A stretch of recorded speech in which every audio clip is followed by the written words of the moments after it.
시청자 여러분 안녕하십니까? 월요일 뉴스온 시작합니다. 통일교 특검법에 대해 부정적 입장이던 민주당이 전격 수용 의사를 밝히면서 특검법 추진이 급물살을 타는 분위기입니다. 국회 본회의에서 내란 전담 재판부 신설법이 상정되면서 국민의힘은 필리버스터에 돌입했는데 장동혁 대표가 첫 주자로 나섰습니다. 취재기자 연결해서 자세한 소식 들어보겠습니다. 유동성 기자. 네, 국회입니다. 네, 여야 모두 한 목소리로 통일교 특검법의 추진 의지를 밝혔죠. 네, 민주당이 오늘 오전 최고위원회의에서 통일교 특검에 대해 전격적으로 수용하겠다고 밝혔습니다. 김병기 원내대표는 국민의힘이 민주당의 인내를 특검 회피로 착각하는 것 같다며 여야 정치인 예외 없이 성역 없는 통일교 의혹 특검을 하자고 제안했는데요. 직접 들어보겠습니다. 종교 유착은 헌법 질서와 직결된 중대 사안입니다. 헌법 위반이든 형법 위반이든 성형 없이 발본색원합시다. 통일교 특검에 대해 일고의 가치도 없다던 민주당의 극적인 입장 변화에는 최근 여론의 영향이 반영된 것으로 보입니다. 민주당 핵심 관계자는 통화에서 여권 지지층에서조차 70% 가까이가 통일교 특검을 찬성하는 것으로 조사된 만큼 민심을 따라가지 않을 수 없다고 언급했습니다. 앞서 어제 국민의힘과 개혁신당은 양당 원내대표 회동을 통해 통일교 특검법 발의에 합의했는데요. 국민의힘 박성훈 수석대변인은 민주당의 통일교 특검 수용은 지극히 당연한 일이라면서 일단 환영한다는 입장을 밝혔습니다. 송원석 원내대표도 바로 만나 진행하자고 화답했는데 다만 또다시 야당 탄압만을 위한 특검이 돼선 안 된다고 강조했습니다. 직접 들어보겠습니다. 특검을 수용하면서도 사실 대장동 시즌2가 되면 안 되겠다라는 생각이 듭니다. 야당 탄압하는 특검만 하겠다라고 생각을 한다 그러면 국민들이 용납하지 않을 것입니다. 개혁신당 천하람 원내대표도 최고위원회의에서 통일교 특검은 여야 문제가 아니라면서 이번 기회에 부적절한 금품을 받은 정치인들은 쓸어내는 특검을 함께 해보자고 말했습니다. 여야 원내대표는 잠시 뒤인 오후 4시 반쯤 통일교 특검법 논의를 위해 만나기로 했는데 여기서 실질적인 합의에 이를 수 있을지도 주목됩니다. 이런 가운데 민주당은 3대 특검의 미진한 부분을 밝혀내야 한다며 이른바 2차 특검법을 발의했습니다. 수사 대상은 노상원 수첩 의혹 등 14개로 명시했고 기간은 최대 170일로 정했습니다. 법안을 발의한 3대 특검 특위 소속 의원들은 2차 특검법을 조만간 민주당 당론으로 추진할 계획이라고 밝혔는데 통일교 특검을 받는 대신 내란 청산 프레임도 이끌려는 의도가 엿보입니다. 네, 그리고 오늘 본회의에 내란 전담 재판부 설치법이 상정됐고 지금 필리버스터가 진행 중인 거죠? 네, 오늘 오전 국회 본회의에 내란 전담 재판부 설치법이 상정되자 국민의힘이 무제한 토론 필리버스터를 시작했습니다. 앞서 민주당은 의원총회를 통해 내란 전담 재판부 신설법을 당론으로 채택하고 통과시키기로 뜻을 모았는데요. 위헌 소지가 지적돼 온 재판부 추천위원회는 아예 구성하지 않는 것으로 뜻을 모았습니다. 대신 조희대 대법원장의 인사 개입을 최소화하기 위해 서울중앙지법과 서울고법판사회의에서 재판부 요건 등을 정하기로 했는데요. 직접 들어보겠습니다. 헌법적 문제제기 소지를 제거함으로써 내란, 외환 및 반란 사건에 대한 재판이 공정하고 신속하게 진행될 수 있는 절차적 기반을 마련하기 위해 수정안을 제안하게 되었습니다. 이에 국민의힘은 본회의 직전 악법 규탄 대회를 열고 이재명 대통령의 재판 먼저 하라며 민주당의 입법 강행 중단을 촉구했습니다. 필리버스터의 첫 주자로 장동혁 대표가 직접 나서 지금까지 4시간가량 발언을 이어가고 있는데요. 우리 헌정사상 제1야당 대표가 필리버스터에 나선 건 처음입니다. 장 대표는 위헌적인 내란 전담 재판부 신설법은 역사상 최악의 악법이 될 거라며 누가 이 법안에 찬성표를 던지는지 기억해달라고 목소리를 높였는데요. 직접 들어보겠습니다. 다수당이 판사를 입맛대로 골라 특정 사건을 맡겨서 원하는 재판 결과를 만들어내기 위한 수단에 불과합니다. 법치주의 국가에서는 있을 수도 없고 국민의힘은 장 대표가 헌법과 민주주의와 관련된 서적을 챙겨 연단에 올라갔다며 법안 철회를 위해 필리버스터가 강제 종료되는 24시간 동안 무제한 토론을 이어가겠다는 각오라고 전했습니다. 민주당은 필리버스터가 시작된 지 24시간이 지난 내일 정오쯤 필리버스터를 강제 종료한 뒤 내란 전담 재판부 설치법을 표결 처리할 방침입니다. 지금까지 국회에서 전해드렸습니다. 특검이 김건희 씨에게 명품 가방을 건넨 의혹을 받는 국민의힘 김기현 의원을 소환했습니다. 김건희 특검은 오늘 오후 청탁금지법을 위반한 혐의로 피의자 신분 김기현 의원을 불러 조사하고 있습니다. 김 의원은 지난 2023년 전당대회에서 당대표로 선출된 이후 배우자 이모 씨가 김건희 씨에게 로저비비의 가방을 건네는 데 관여한 혐의를 받고 있습니다. 통일교 금품수수 의혹을 수사하는 경찰이 지금까지 전재수 의원 등 피의자를 포함해 8명을 조사했다고 밝혔습니다. 여야가 통일교 특검 도입에 공감대를 보인 가운데 경찰은 이번 주 통일교 자금 흐름 추적에 집중하고 있습니다. 현장에 취재기자 나가 있습니다. 배민혁 기자. 네, 경찰청 국가수사본부입니다. 네, 통일교 의혹과 관련해서 경찰이 8명을 조사했다고요? 네, 그렇습니다. 경찰청 국가수사본부는 오늘 정례 기자간담회에서 지금까지 통일교 의혹과 관련해 피의자 등 8명을 조사했다고 밝혔습니다. 금품수수 의혹이 제기된 민주당 전재수 의원의 경우 지난 19일 14시간이 넘는 조사를 받았는데요. 경찰은 공소시효 만료 우려를 고려해 최대한 신속하게 수사한다는 방침입니다. 경찰은 초기부터 시효 부분을 가장 시급하게 확인해야 할 부분으로 판단했다며 놓치지 않기 위해 수사하고 있다고 설명했습니다. 이 수사력도 보강하고 있는데 회계분석요원에 이어 수사팀원까지 오늘 추가로 5명을 지원해 현재 30명 규모로 수사팀을 확충했습니다. 네, 여야 정치권이 통일교 특검 도입에 공감대를 보이고 있는데 관련해서 경찰 반응이 나왔습니까? 네, 박성주 경찰청 국가수사본부장은 정치권의 합의를 따르겠다고 말했습니다. 다만 특검 여부와 상관없이 신속하게 수사를 이어가겠다며 지금까지 제기된 의혹 전반을 제대로 확인할 계획이라고 밝혔습니다. 금품수수 의혹으로 입건된 피의자 가운데 임종성, 김규환 전 의원의 소환조사 일정은 아직 결정되지 않았는데요. 경찰은 최근 조사를 받은 전재수 의원에 대한 신병 확보 계획에 대해서는 사실관계부터 먼저 확인이 필요하다고 설명했습니다. 공소시효가 올해 끝날 수도 있는 전재수 의원 사건부터 먼저 결론 짓기 위해 수사력을 모으는 분위기입니다. 네, 경찰이 이번 주에는 통일교 자금 관리자들을 집중 조사할 방침이라고요? 네, 이번 주엔 금품을 제공했다는 의혹이 제기된 통일교 쪽 수사에 집중하는 모습입니다. 먼저 내일 오전엔 통일교의 전 총무처장인 조모 씨를 참고인 신분으로 소환해 조사합니다. 인사와 행정, 예산을 담당했던 만큼 재단의 돈을 어디에 어떻게 썼는지 집중 조사가 이뤄질 것으로 보입니다. 조 씨는 통일교 재직 당시 윤영호 전 세계본부장의 아내이자 재정국장이었던 이모 씨의 상사이기도 합니다. 이 씨 역시 경찰의 소환 대상에 포함된 것으로 알려졌는데 경찰은 앞서 이 씨 밑에서 일하던 재정부장도 불러 조사한 것으로 전해졌습니다.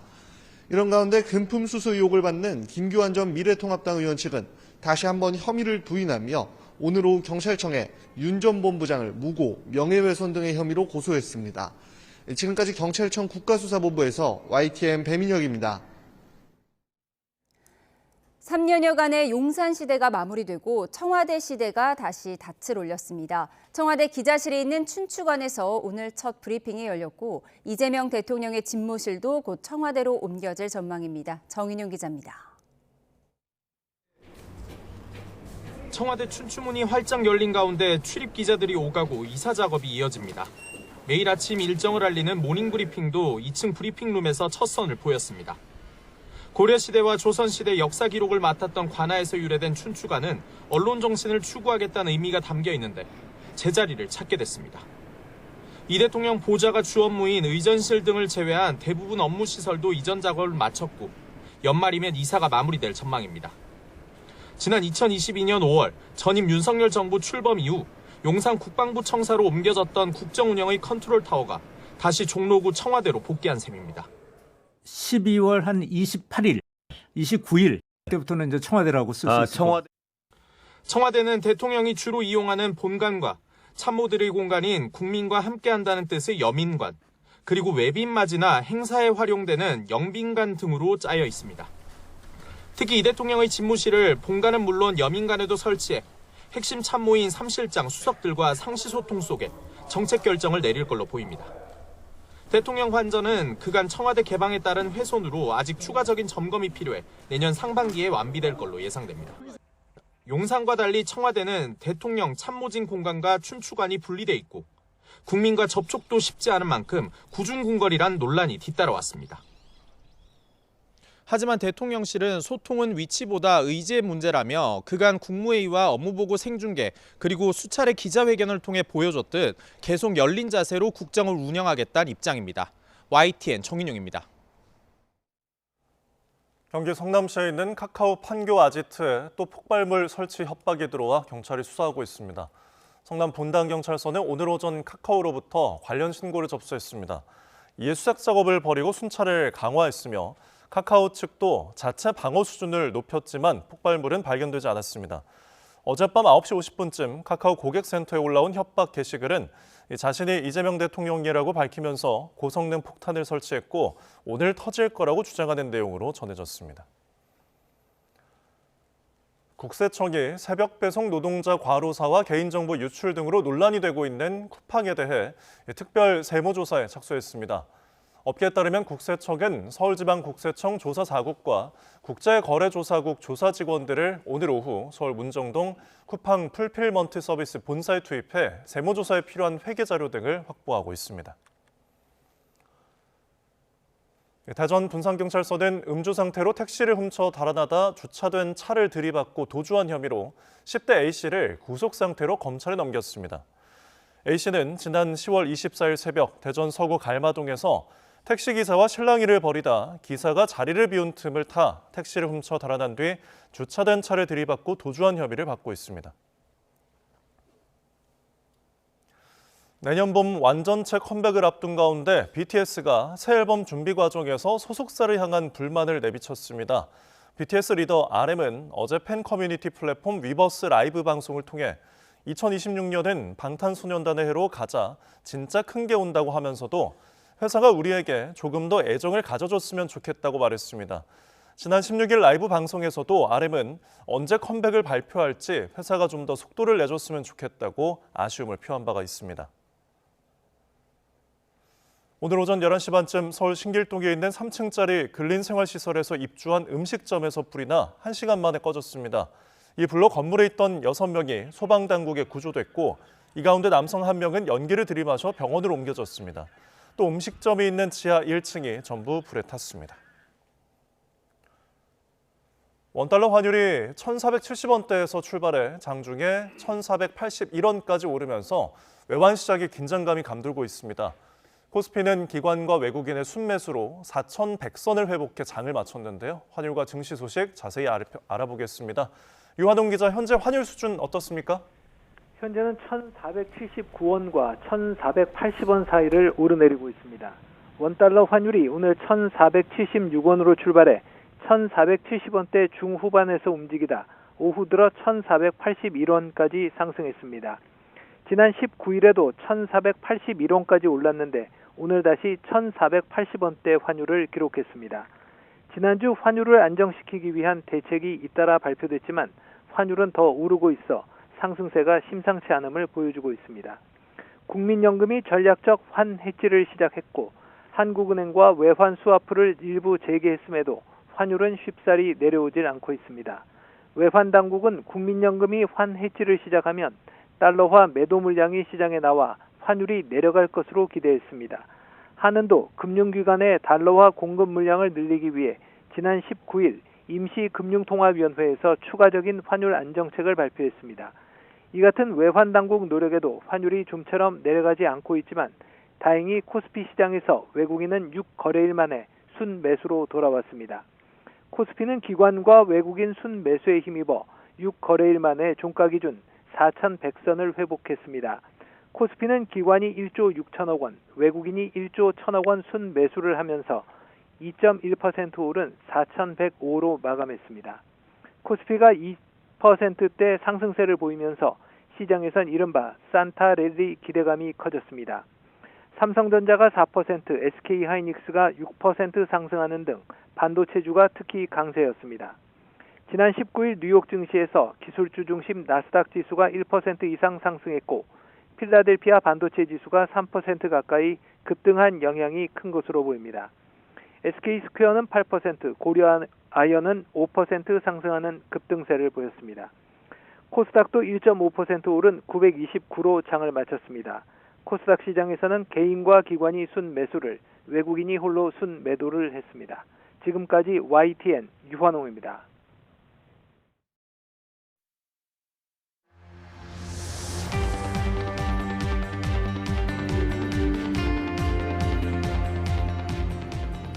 특검합시다. 민주당이 오늘 아침 전격 수용 의사를 밝히면서 통일교 특검 추진이 급물살을 타고 있습니다.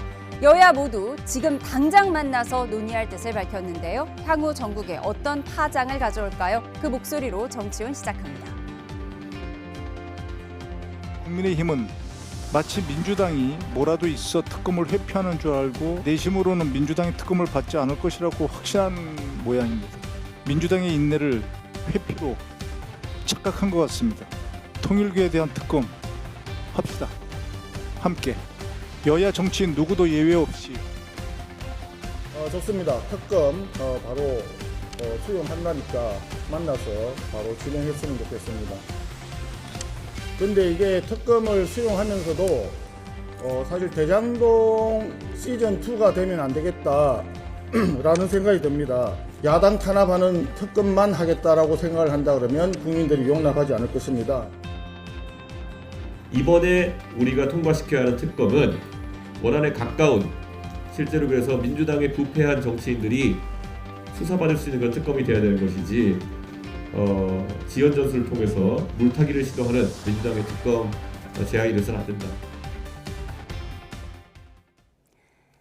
네, 전용기 민주당 의원, 김대식 국민의힘 의원과 함께합니다. 어서 오세요. 네, 안녕하십니까. 네, 지난 주만 해도 일고의 가치가 없다며 통일교 특검에 선을 긋던 민주당. 오늘은 못 받을 것도 없다, 특검합시다, 이렇게 전격 수용을 했습니다. 어떤 배경이죠? 지난번에 방송에 이 자리에 나와서 말씀드렸던 네. 것 같은데 통일교 특검을 못 받을 이유가 없습니다. 그렇기 때문에 방송에서도 오히려 당대표와 반대의 입장인 통일교 특검을 수용할 수 있지 않느냐라는 의견을 이 자리에서 말씀드린 것 같습니다. 실제로 내부적에서도 크게 반대할 이유를 찾지 못한다라고 이야기하는 분들이 다수였거든요. 그러면서 여러 가지 여론조사라든지 우리 지지층들이나 외부 국민들이 어떻게 이 사건을 바라보는지가 언론에 공표되면서 민주당도 기존에 잃을 것도 없는데 인내하지 말고 그냥 전격적으로 통일교 특검을 수용합시다라고 하는 의견으로 바뀐 겁니다. 그렇게 돼서 오늘 아침에 있었던 의원총회에서도 우리가 잃을 거 없다, 충분히 받아서 이 문제를 실체적 진실을 국민들께 알려드리자라고 결의하게 됐다는 말씀 드리겠습니다. 예, 잃을 것도 없다. 그래서 이렇게 받자라고 전격 수용하니까 오늘 송원석 원내대표가 오케이, 지금 당장 만납시다, 이렇게 얘기를 했거든요. 예. 그러면서도 대장동 시즌2가 돼서는 안 된다, 이런 단서를 달았는데 어떤 의미인가요? 그렇습니다. 지금 우리는 민주당에서 일고의 가치가 없다 이렇게 이야기를 했는데 오늘 아침에 이제 갑자기 받겠다 이렇게 했잖아요. 그럼 우리는 대환영이다. 네. 왜 그러냐면 민주당이 굉장히 정치적인 부담을 안고 있는 것 같아요. 지난번에 갤럽의 여론조사를 보니까 민주당 지지층에서 67%가 이거 특검을 해야 된다. 그리고 국민의힘 지지층은 60%. 그러니까 민주당 지지층이 더 넘는 거예요. 아, 이거 큰일 났다. 이거 잘못하면은 내년에 이 지방선거가 코앞인데 상당히 정치적인 부담이 있겠다. 이렇게 해서 받아들인 것 같은데 우리 쪽에서는 여기에 또 의구심이 있는 거예요. 예. 지난번에 대장동도 이렇게 했어요.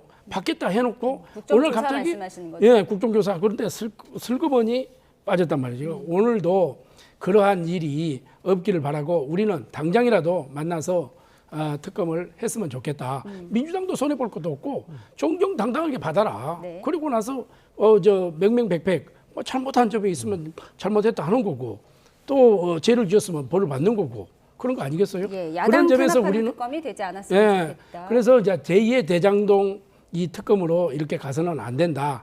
정확하게 여야 합의로 한번 실시해보자 이런 의견입니다. 예, 예. 관련 키워드에서 다음 이야기 이어가겠습니다.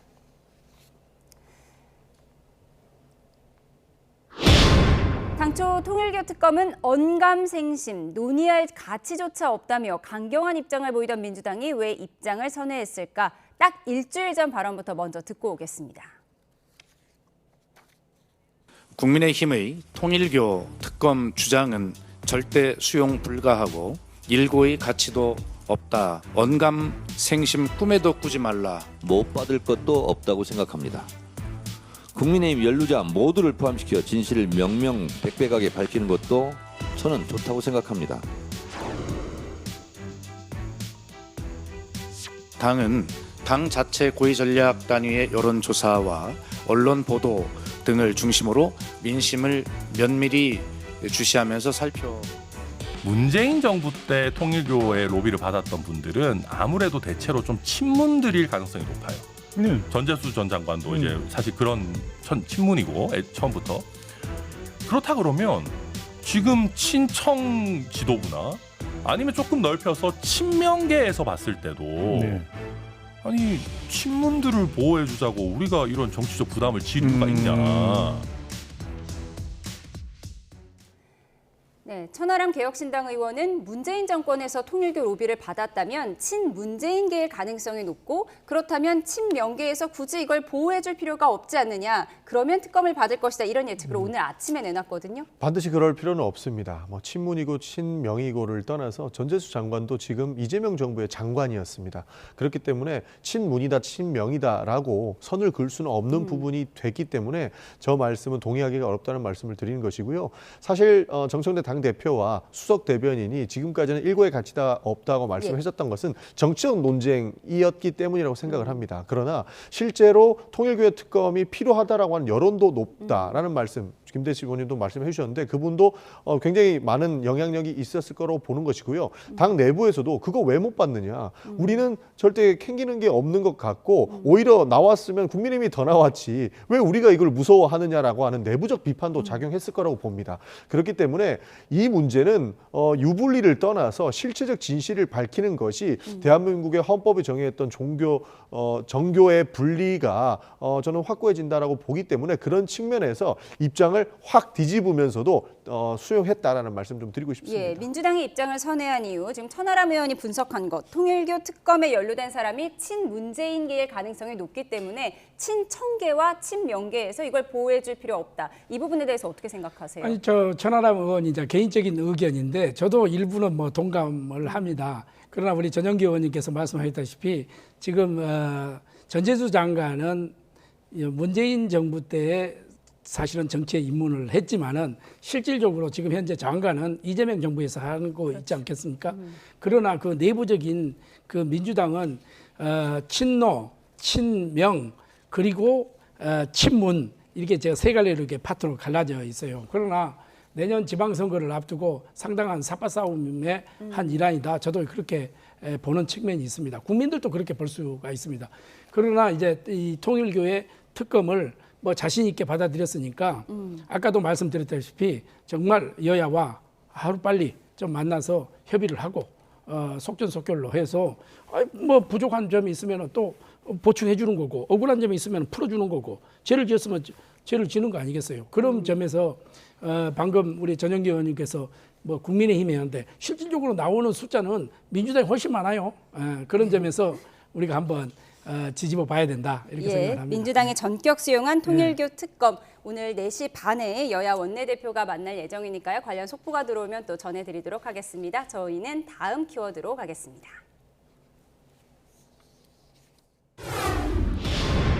(5년이) 너무 짧다. 김민석 국무총리의 이 발언을 두고 논란이 불붙었습니다. 그제 호남을 찾은 자리에서 한 말인데요. 들어보시죠. 지난 총선 전에는 어떤 분들은 5년이 너무 길다 이렇게 했는데 요새는 사람들이 5년이 너무 짧다 이러는 거 아니에요? 야 이거 막 더 했으면 좋겠다 이러고 이에 야권에서는 장기 독재를 획책하려는 위험천만한 간복이다, 뜬금없는 개헌 빌드업이다 비판이 쏟아졌는데, 하지만 김 총리 확대 해석하지 말라고 직접 해명에 나섰습니다. 너무 짧지 않냐? 라는 얘기를 하는 분들이 많을 정도로 열심히 하고 있으니 더 많이 응원해 주십시오. 뭐 그런 정도의 얘기를 가볍게 한 것이어서. 네, 김민석 총리의 이재명 대통령 띄우기, 함께 호남을 찾은 정청래 대표도 이에 질세라 생중계 업무보고 성과를 강조했습니다. 내년 민주당 당대표 출마가 유력하게 거론되는 두 사람이죠. 요새 업무보고 보시잖아요. 재밌죠? 넷플릭스보다 재미나는 젠플릭스다. 요즘 그 어떤 드라마보다 이재명 대통령의 국정 업무 보고가 인기이고 화제입니다. 김민석 총리가 저는 차기 당대표로 어떤 전환을 했다고 생각을 하고, 지난 대선 때 정청래 의원이 직책이 뭐였는 줄 아세요? 민주당 선대위 호남 본부장이었어요. 그때부터 차기 당대표로서의 노선을 정했구나.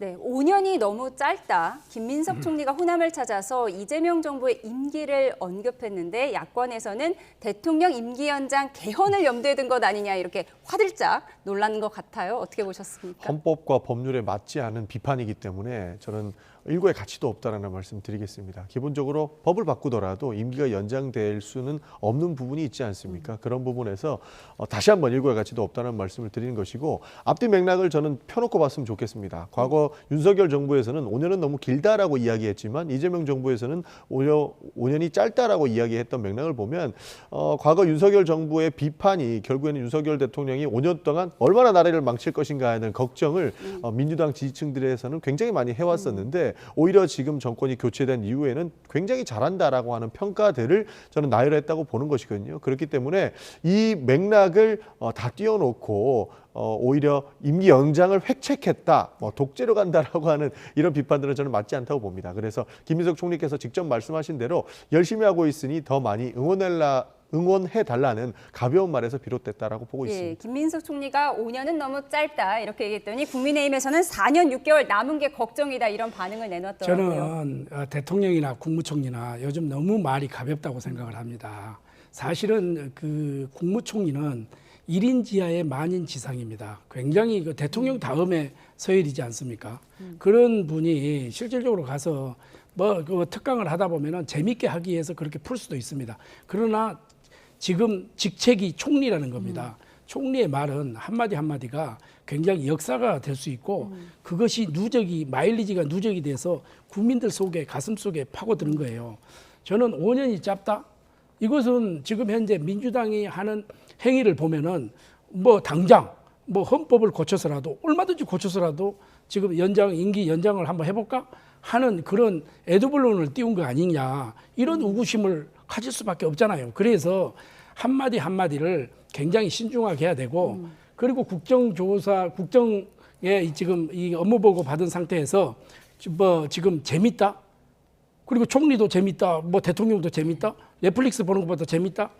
이게 지금 재미로 하는 거 아닙니다. 국정은 정말 정확하게 그간의 이 업무 보고 속에서 잘못한 거 있으면 가감하게 채찍질 하고, 앞으로 미래에 어떻게 갈 것인가 하는 심사숙고하는 과정이지, 여기서 재미로 보는 건 아니지 않습니까? 네. 그래, 국민들은 대통령과 총리의 그 말 한마디 한마디에 그런 무게가 있기 때문에 함부로 저는 말씀을 안 해줬으면 좋겠다. 그리고 한마디 던지더라도 정말 국민들이 오해가 안 가게끔 좀 얘기를 해줬으면 좋겠다 하는 것을 제가 우리 김민석 총리님께 부탁을 드리는 겁니다. 예, 넷플릭스보다 재미있는 젠플릭스다라는 이런 총리의 발언이 너무 가볍다라고 지적을 하셨는데, 김민석 총리도 정청래 대표도 차기 민주당 당대표 선거를 노리는 주자들이다 이런 분석이 많잖아요. 그래서 이렇게 이재명 대통령 띄우기에 나서는 것이다. 이런 거에 대해서 어떻게 생각하세요?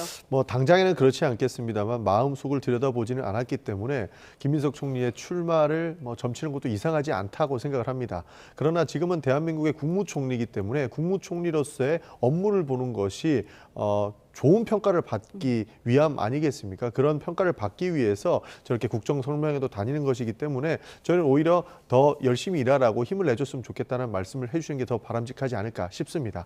사실 이재명 대통령도 뭐 젠플릭스라고 불러오는 그 업무 보고를 사실상 국민들이 자신의 세금으로 운영되는 공공기관과 공기업이 어떻게 움직이는지를 보여주기 위해서 한다라고 저는 보고 있습니다. 그래야만 내 세금이 허투루 쓰이지 않는다라고 하는 것을 증명하기 때문이라고 보는데, 그런 측면에서 공공기관이 어떻게 운영되고 있는지를 보는 국민 입장에서는 정말 재밌다라고 느낄 수도 있을 것 같습니다. 그런 내용들을 가볍게 풀어나가면서 정치를 어렵지 않게 국정을 쉽게 접근하는 이런 방식은 오히려 국민들의 그런 내용들을 잘 전달하는 매개체가 될 것이기 때문에 저는 훌륭하게 응원을 해주는 것이 어떨까 하는 제안도 드리는 바입니다. 재미가 아니라 국민 알 권리를 위한 생중계 업무 보고였다, 이런 반론까지 들어봤습니다. 이번 주에 마무리가 되니까요. 또 어떤 이슈가 나올지 지켜보겠습니다. 저희는 다음 주제 살펴보겠습니다. 국민의힘 내홍의 중심에 있는 한동훈 전 대표가 어제 첫 토크 콘서트를 열었습니다.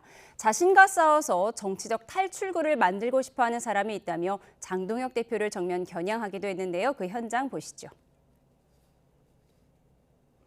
8분 만에 매진이 됐다면서요?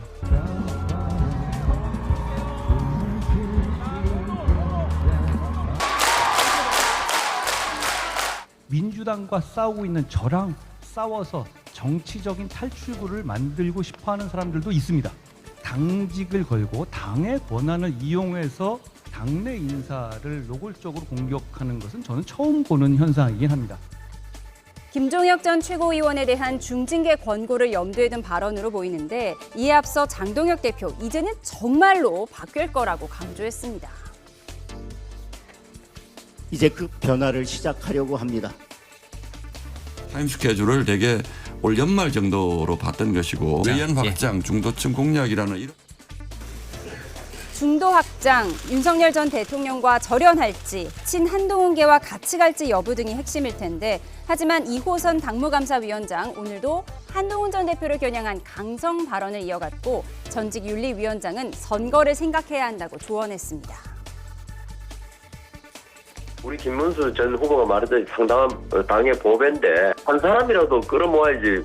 징계를 진짜 뭐 심하게 하면 이게 그 한동훈 전 대표 지지층들이 갈라나가면은 지금 그렇지 않아도 힘든 지자체 선거를 더 힘들게 치르지 않을까요?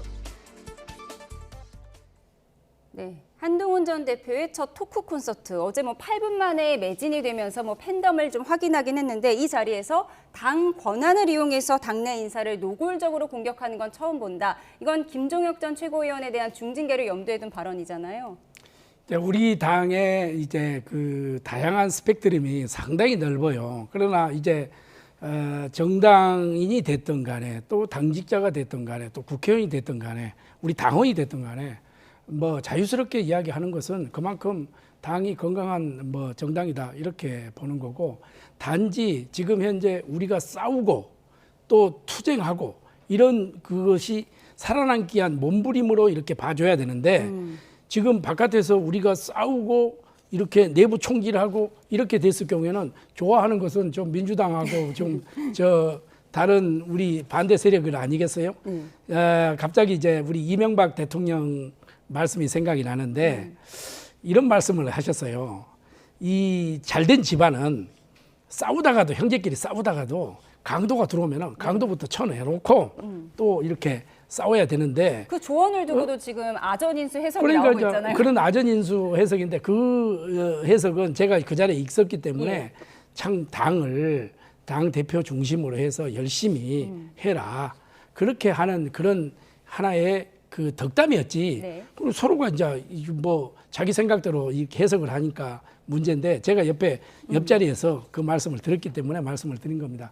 다만 지금 현재 우리가 지금 국민의힘이 나가야 될 방향은 몸부림입니다. 철저하게 반성하고 철저하게 변화하고 철저하게 미래를 여는 정책을 내야 우리 국민이 우리 곁으로 다가오는 거지, 여기에서 계속 과거에만 머물러 있어가지고는 미래를 열 수가 없는 겁니다. 그런 점을 우리 이제 당원들이 서로가 조금씩 이해하고 또 좋은 의견을 또 낼 수 있고 또 비판할 수 있어요. 얼마든지. 그게 건강한 정당이라고 저는 생각을 합니다. 예, 잠시만요. 저희 속보 들어와서 먼저 전해드리고 대담 이어가겠습니다. 공천 대가로 돈을 거래한 의혹을 받고 있는 명태균 씨와 김영선 전 의원에 대한 구형량이 나왔습니다. 오늘 결심 공판이 있었는데요. 각각 징역 5년이 구형됐다는 속보를 전해드립니다. 다시 한번 전해드리겠습니다. 지금 현재 창원지법에서 결심 공판이 있었는데요. 검찰이 명태균 씨와 김영선 전 의원에 대해서 공천 대가로 금품을 거래한 의혹으로 징역 5년을 구형했다는 속보 전해드렸습니다. 자세한 소식 들어오는 대로 추가로 전해드리도록 하겠습니다. 네, 한동훈 전 대표의 토크 콘서트와 그 여파에 대한 이야기 하고 있었습니다. 지금 김대식 의원님께서는 국민의힘이 미래로 나아가려는 몸부림을 치고 있다 이렇게 말씀을 하셨고 장동혁 대표는 지금은 정말 변해야 할 시점이라고 얘기를 했는데 그럼 장동혁 대표가 정말 중도를 확장하기 위해서 한동훈 전 대표와 같이 갈 수 있겠느냐 이 부분이 좀 관건인 것 같은데 어떻게 예상하세요? 제가 봤을 때 한동훈 대표와 같이 가기에는 너무 먼 강은 걷는 것 같습니다. 그러나 지금 국민의힘이 살아날 수 있는 방법은 실제로 변화와 혁신이라고 보고 있습니다. 그 첫 번째가 윤석열 전 대통령과 그 세력들 간의 단절로부터 시작된다라고 보고 있습니다. 그렇기 때문에 장동혁 대표는 지금이라도 윤 어게인과의 단절을 명명하고 우리는 반성과 혁신으로 가겠다라고 이야기하는 것이 옳다라고 생각을 합니다. 그러나 한동훈 대표와의 관계는 제가 많은 의원님들과 소통을 해봐도 실질적으로 개인에 대한 배신감이라든지 개인에 대한 비판들이 질비했었습니다. 이것은 단순히 정치적인 퍼포먼스로 보기보다는 실제 신뢰관계가 많이 무너진 측면이기 때문에 아무리 윤어게인과 단절을 한 장동혁 대표라도 의원 개개인을 모두 설득해서 한동훈 대표와의 봉합을 이야기하기에는 참 어려운 지점에 있다. 그 정도의 리더십이 되기는 참 어렵다고 판단을 해서 단절을 이루고 혁신을 이루되 한동훈 전 대표와의 물리적인 결합은 쉽지 않을 것 같다라는 말씀을 드리는 것이고 저는 그 점만 보더라도 윤호경과의 단절만 보더라도 국민들께는 다시 평가받을 수 있는 여지는 남아있다라고 평가하고 있습니다. 예, 한동훈 전 대표의 봉합이 어려울 것이다. 물리적 결합이 어려울 것이다라는 민주당 전용기 의원님의 의견에 대해서는 어떻게 보십니까? 예, 저는 우리 전용기 의원님의 말씀이 일부는 맞고 일부는 동의하기 어렵다 이렇게 생각을 하는데 지금 장동혁 대표가 지금 취임해서 100일이 조금 넘었지 않습니까? 그래서 연말까지 제가 지난번에도 방송에서도 말씀드렸다시피 지금 많은 의견을 듣고 있고 또 많은 분들에게 또 그 조언도 듣고 있고 이렇게 하기 때문에 연말까지는 뭔가 변화의 모습을 보여줘야 되는데 어떤 특정한 사람 한 사람의 그거를 봉합한다 해서 그게 변화가 되는 거고 그거는 그렇지 않다고 생각합니다. 이 전체적인 12월 3일 이 계엄을 통해 가지고 우리 국민의힘이 야당이 됐지 않습니까? 그래서 그 계엄을 107명의 국회의원 누구도 이게 잘 됐다고 이야기하는 사람은 없습니다. 없기 때문에 그러면은 그 다음에 또 윤석열 대통령은 이미 우리 당을 탈당을 했어요. 우리 당하고는 지금 관계가 없는 겁니다.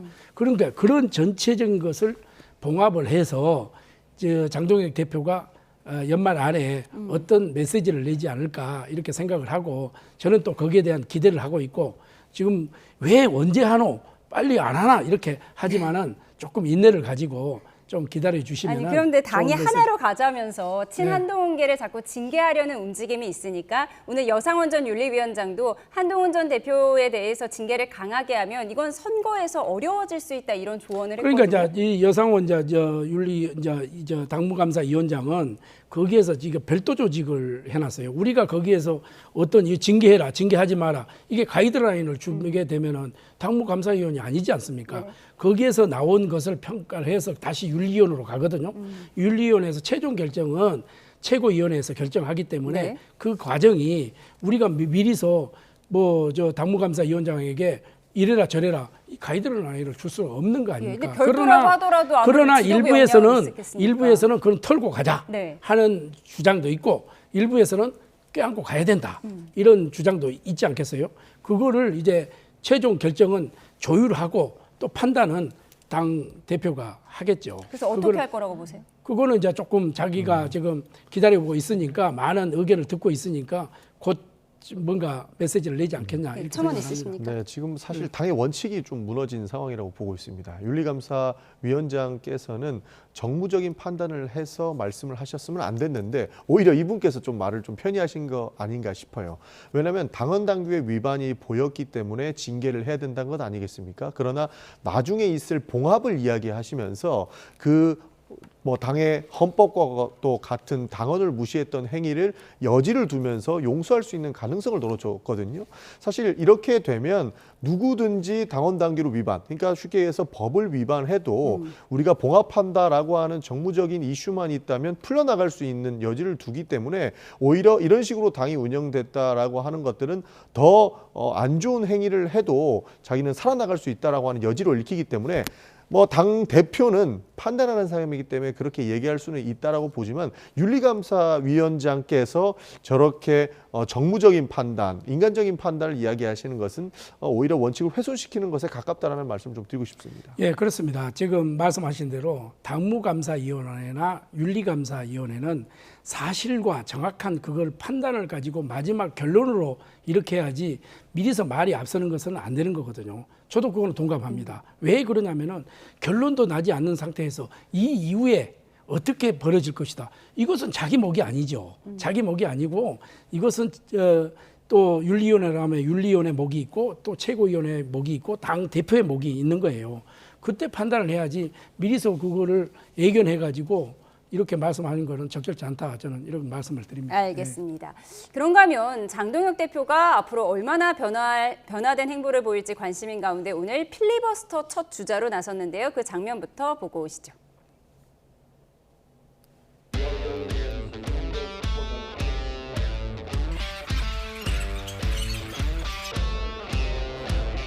사랑하는 국민 여러분,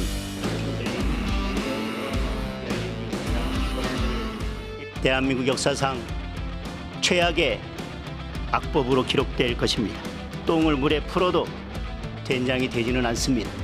압도적 다수의 힘으로 인정사정 보지 않고 밀어붙이는 것이 여러분이 주장하는 노무현 정신입니까?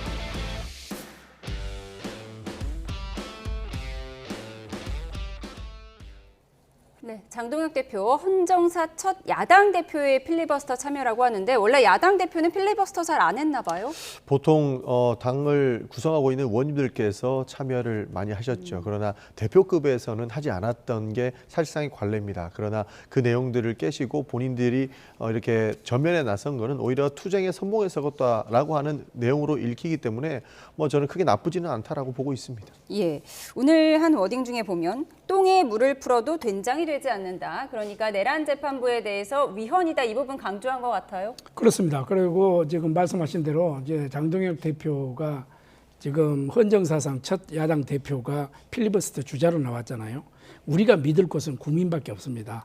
원래 전쟁터에 나가면은 장수는 뒤에서 지휘를 하면서 이 작전을 짜고 공격 앞으로 이렇게 할 수가 있는데 본인이 앞장서서 선두에 서서 내가 앞장서 퍼스트 펭귄이죠. 그렇기 때문에 그래서 지금 우리에게 강력한 또 의지를 나타낸 거, 우리 또 국민의힘의 의원들의 또 강력한 리더십을 좀 보여줄 수 있는 거고, 또 하나는 우리가 믿을 수 있는 것은 국민밖에 없지 않습니까?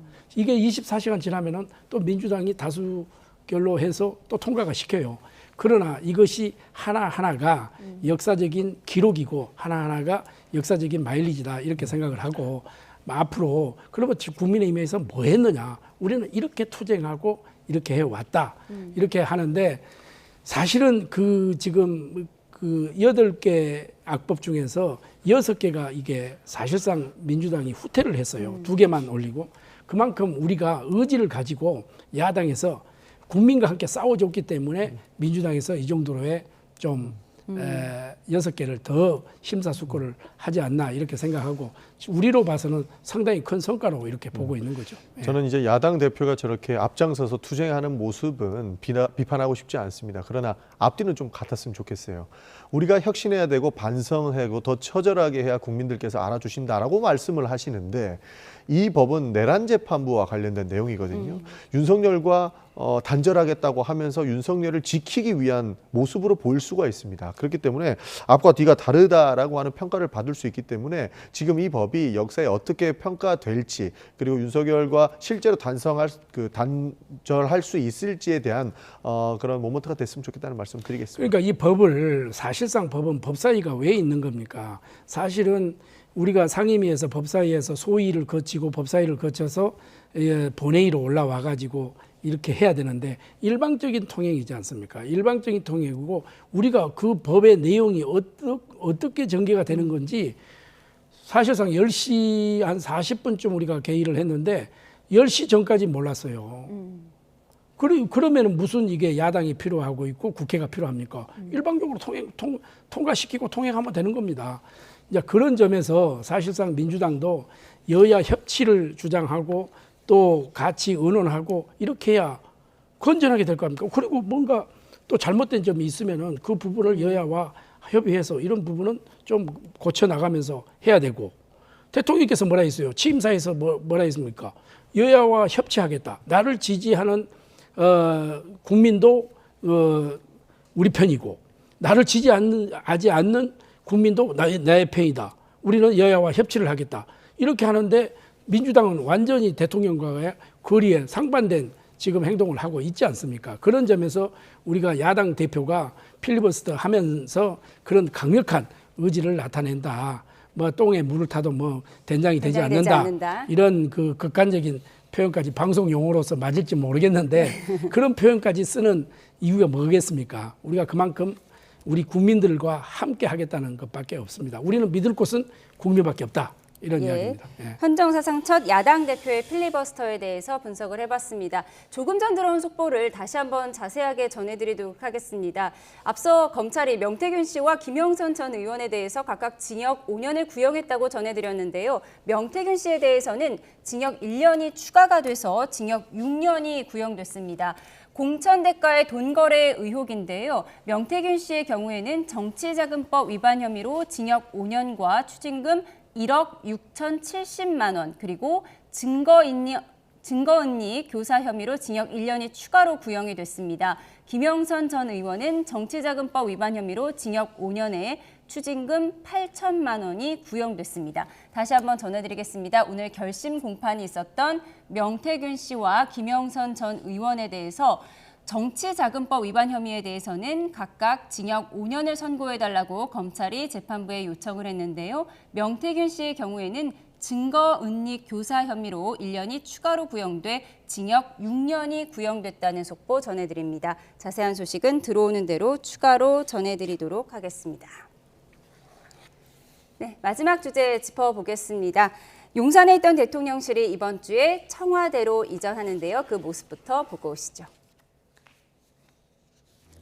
네, 매일 아침 하루의 일정을 공지하는 모닝 브리핑이 청와대에서 시작됐습니다. 이재명 대통령은 다음 주쯤 청와대에서 업무를 시작할 예정인데 동지인 오늘 대한노인회 임직원들을 대상으로 청와대로 초청해 팥죽 오찬을 함께 했습니다. 야권에서는 청와대 복귀를 비판하고 있는데요. 들어보시죠. 오늘부터 대통령실이 다시 구중궁궐 청와대 시대로 돌아간다고 합니다. 불행한 말로를 겪은 대통령들의 연속이었던 60년 구중궁궐 청와대의 과거로 회귀한다는 것, 고집불통 이재명 정권입니다. 네, 돌고 돌아 3년 7개월 만에 다시 청와대 시대로 귀환하게 됩니다. 다음 주에 이재명 대통령은 업무를 시작하는데 오늘 팥죽 오찬이 있었네요. 이 의미 어떻게 보십니까? 기본적으로 역사를 되새긴다라고 하는 측면에서 팥죽 오찬을 기획을 했고 대한노인의 어르신 분들과 이런 자리를 가지지 않았습니까? 구중궁궐이라고 야당에서는 비판을 하고 있지만 오히려 이렇게 많은 국민들을 초청함으로써 더 열린 마음으로 국정에 임하겠다라는 말씀을 드리는 거기 때문에 굳이 이렇게 비판할 필요는 없다고 보시는 것이고요. 청와대로 들어가서 불통이 되고 고집불통이 된다라고 말씀을 하시는 거는 공감하기가 참 어려운 부분이 용산으로 갔다고 잘 됐습니까? 오히려 더 문제만 일으키고 국민 혈세만 시간만 낭비한 기록을 만들어냈습니다. 그렇기 때문에 어떠한 방식으로 국정을 운영할 것인지에 대한 조언은 저희가 귀담아 듣겠습니다만 이렇게 비난하는 수준은 조금 삼가해 주셨으면 좋겠다는 말씀도 드리고 싶습니다. 네, 송원석 원내대표는 왜 굳이 지금 구중궁궐 시대로 다시 돌아가느냐 이런 비판을 내놨더라고요. 저는 지금 여민관으로 가서 대통령 3실장과 대통령실 집무실을 하고 같이 소통의 장을 만들겠다. 이것은 저는 긍정적으로 평가를 합니다. 네.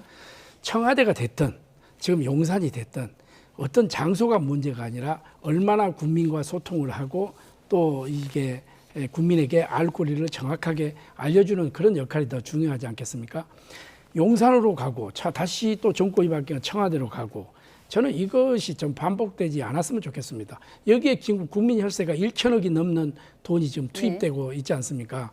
이런 문제들이 앞으로는 여기에서 소통이 불통이 되고 이렇게 되면은 구중궁궐이 되는 겁니다. 다만 이제 여민관으로 대통령실을 옮겨서 집무실을 옮겨서 3실장과 또 그 비서관들, 행정관들하고 같이 소통하겠다고 하니까 그런 부분에 대해서는 저는 긍정적으로 평가를 하고 이 약속이 계속돼야 되고 또 왜 이 청와대로 용산에서 청와대로 옮겼는지 이거는 국민들이 좀 납득하게끔 해명을 좀 해야 될 필요가 있다. 저는 이렇게 생각을 합니다. 그러니까 용산 대통령실로 옮긴 게 문제가 됐더라도 굳이 또 열쇠를 들여 청와대로 돌아온 그렇습니다. 이 점에 대해서 가치가 있도록 대통령실이 좀 소통을 보여줬으면 좋겠다라는 의견 주셨습니다. 지금까지 전용기 민주당 의원, 김대식 국민의힘 의원과 함께했습니다. 고맙습니다. 감사합니다.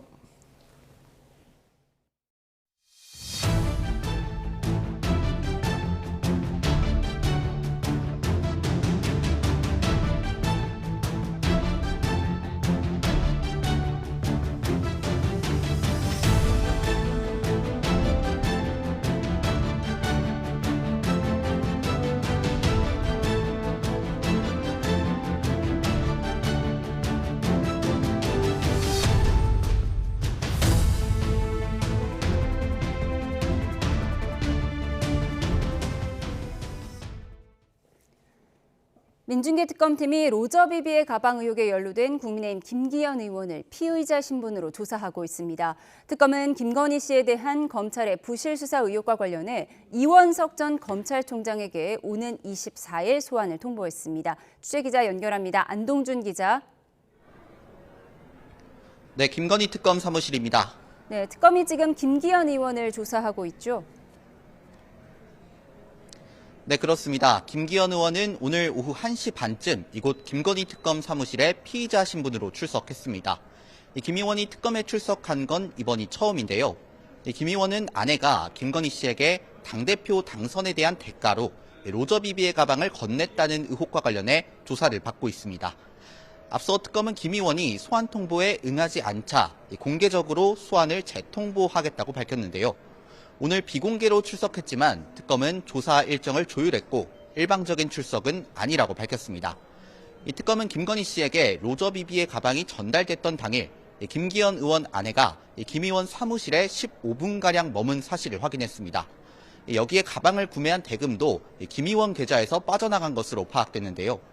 이를 토대로 특검은 김 의원이 윤석열 전 대통령 부부가 순방에서 귀국할 당시 직접 가방을 건넨 게 아닌지 의심하고 있습니다. 네, 그런가 하면 특검이 이원석 전 검찰총장에게 소환을 통보했다고요? 네, 특검은 모레 이원석 전 검찰총장에게 참고인 신분으로 소환을 통보했습니다. 이 전 총장은 지난해 5월 중앙지검의 디올백 사건 전담수사팀 구성을 지시했는데요. 같은 달 법무부는 인사를 통해 중앙지검 지휘 라인을 전격 교체했습니다. 이후 검찰은 수사심의위원회의 기소 권고에도 불구하고 끝내 김건희 씨를 무혐의 처분했습니다. 이 특검은 이 과정에서 윗선의 외압이 있었던 게 아닌지 당시 무혐의 판단 과정을 캐물을 걸로 보입니다. 당시 법무부 인사로 중앙지검장에 임명됐던 이창수 전 지검장은 오늘 특검 소환 요구에 응하지 않았는데요. 이 특검은 이번 주 금요일 이 전 지검장에게 다시 소환을 통보했습니다. 네, 오늘 윤석열 전 대통령의 재판 상황도 전해주시죠. 네, 오늘 윤석열 전 대통령의 내란 우두머리 혐의 재판에는 박안수 전 육군 참모총장이 증인으로 출석했습니다. 박 전 총장은 비상계엄 당시 계엄 사령관으로 포고령에 이름을 올린 인물인데요. 윤 전 대통령과 박 전 총장은 오늘 법정에서 처음으로 마주했습니다. 박 전 총장은 증인신문을 통해 자신은 계엄을 사전에 공모한 적이 없고 국회에 왜 군인들이 투입됐는지 알지 못했다고 증언했습니다. 또 윤 전 대통령이 비상계엄을 2번, 3번 선포하면 된다고 말했다는 주장에 대해서는 전혀 그런 말을 듣지 못했다고 진술했습니다. 지금까지 김건희 특검 사무실에서 YTN 안동준입니다. 민중기 특검팀이 공천 개입 의혹과 관련해 한동훈 전 국민의힘 대표에게 또다시 출석을 요구했습니다. 특검은 한 전 대표에게 내일 특검 사무실로 출석하라는 소환 통지서를 보냈습니다. 한 전 대표는 지난 10일과 18일 두 차례 특검의 소환 요구에 응하지 않았습니다.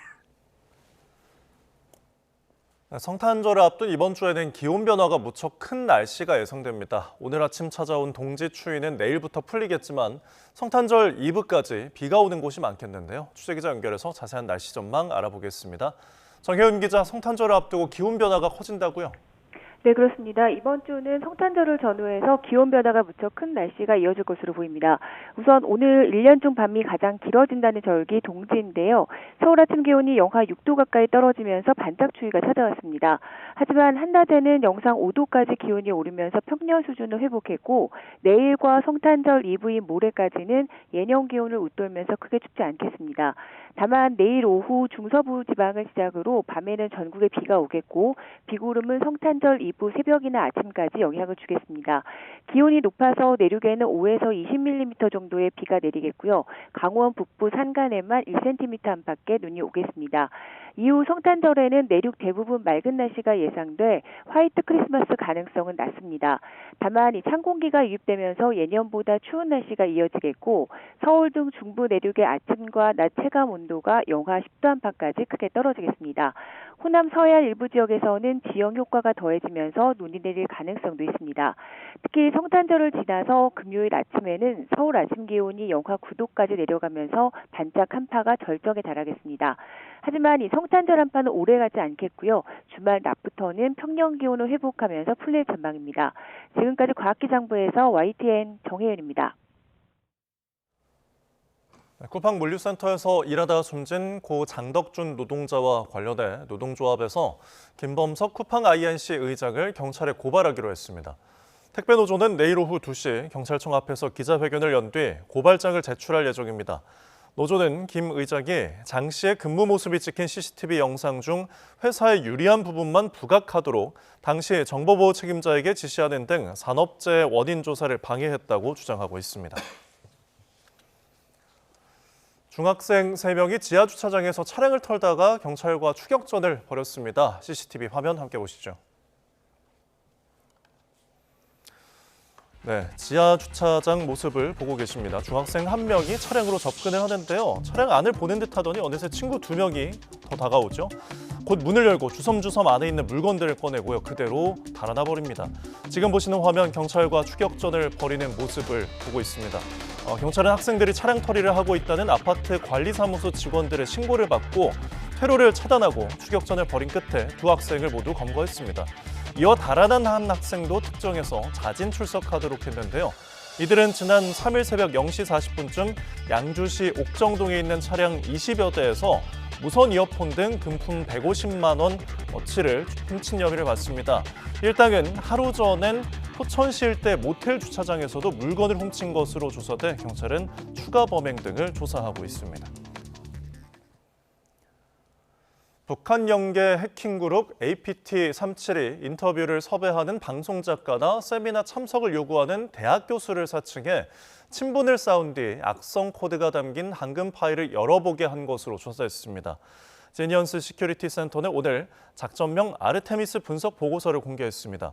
해커들은 이메일을 통해 방송 인터뷰 섭외를 요청하거나 국회 세미나 초청 메일을 가장해 해킹 목표 대상과 신뢰를 쌓은 뒤 보안망을 우회하는 악성 파일을 건넸습니다.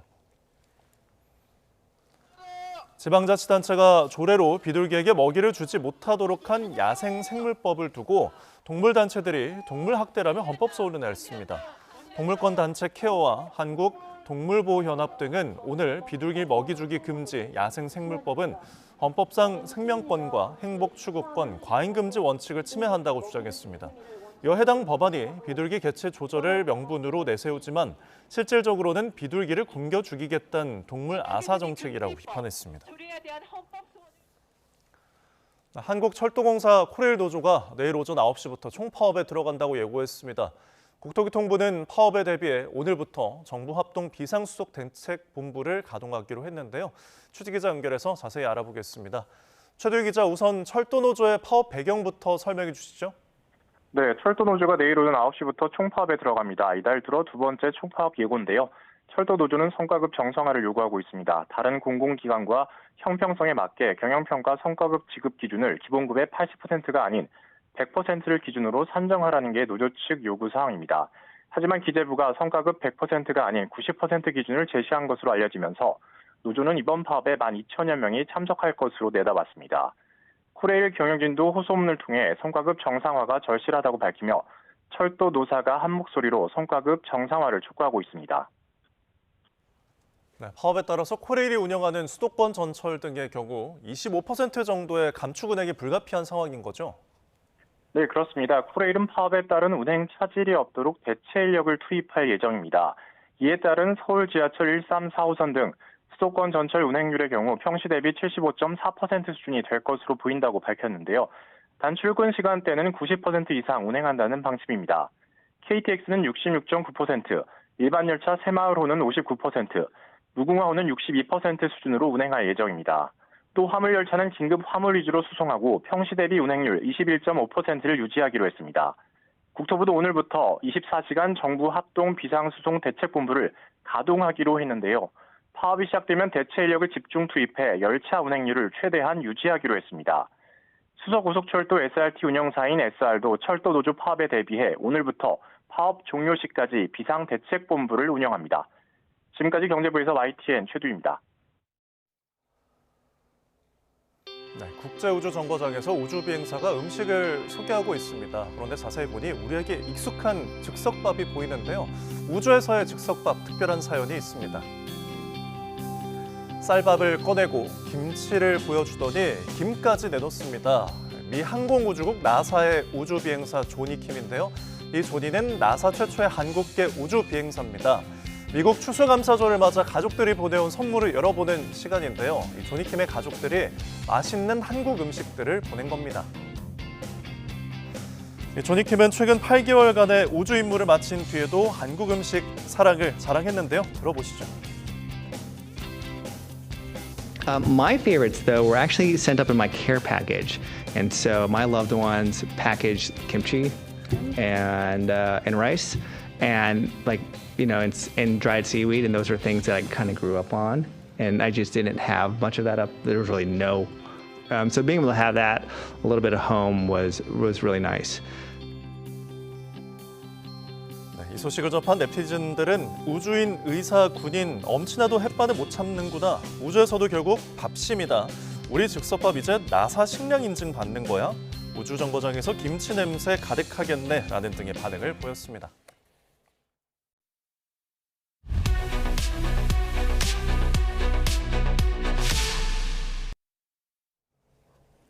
국내에 저속노화 신드롬을 일으켰던 정의원 박사가 성추문에 휩싸이며 법적 공방을 벌이고 있습니다. 네, 또 지난 주말에는 배우 김우빈 씨와 신민아 씨의 비공개 결혼식이 열렸는데요. 김원식 문화평론가와 함께 이슈들 짚어보겠습니다. 어서 오세요. 네, 안녕하세요. 네, 정의원 박사 정말 저속노화 신드롬을 일으켰었는데 네, 지금 성추문으로 법적 공방이 벌어지고 있어요. 전 직장 동료를 스토킹 혐의로 고소했다고요? 네, 그렇습니다. 그래서 지난 6개월간 스토킹이 이제 지속적으로 이루어졌다라는 건데요. 그래서 심지어 거주하는 자택 방문 또 협박성 편지를 전달하기도 했고 나아가서 아내의 직장까지 방문을 해가지고 스토킹을 했다는 겁니다. 사실 10월 20일에 스토킹 처벌법 위반 혐의로 2026년 2월까지 접근 금지 조치를 이미 이제 받은 그런 상황이었는데 예. 이번에 이제 스토킹 혐의로 고소한 사례까지 이제 알려진 겁니다. 네, 스토킹 혐의로 이제 고소한 사례가 이렇게 알려졌는데 그 고소를 한 뭐 이유가 구체적으로 좀 밝혀졌습니까? 네, 이제 배경을 설명을 했는데요. 사실 이제 정의연 박사가 지난 6월에 아산병원을 이제 그만두게 되면서 위촉 연구원 이제 계약 해지를 이제 통보를 했다고 하고 그 뒤부터 이 A 씨가 아내의 근무처 혹은 본인 거주지 로비 등에 침입해가지고 스토킹 행위를 해왔다라는 겁니다. 그리고 공갈 미수에 관련돼서 협박죄를 또 적용했는데요. 예. A 씨가 부인과 이혼한 뒤에 결혼해달라고 요구했고 그런 집착과 아울러 가지고 금전적인 요구까지 했기 때문에 이런 점에서 이제 스토킹 처벌법 위반 그리고 공갈 미수 협박, 주거 침입에 관련돼서 고소를 했다 이렇게 밝히고 있습니다. 네, 그런데 이게 피고소인 전 직장 여성 동료도 또 정 박사를 고소를 했잖아요. 이 부분은 뭐 업무상 지위를 이용해서 성적 요구를 했다 이 얘기인데 좀 자세히 짚어주시죠. 그렇습니다. 그래서 스토킹이 핵심적인 관점이 아니다라는 것이 이제 A 씨의 입장이 되겠습니다. 예. 핵심은 고용 지위 관계를 이용해서 일어난 젠더 기반 폭력 행위가 중심이다라는 거고요. 그래서 정 대표가 자신의 지위를 이용해서 반복적으로 성추행을 했고 성적 요구를 해왔다. 그렇기 때문에 강제추행 및 위력에 의한 성폭력 혐의로 고소를 했다 이렇게 밝히고 있는 겁니다. 네. 네, 양측 입장이 지금 완전히 갈리고 있는데요.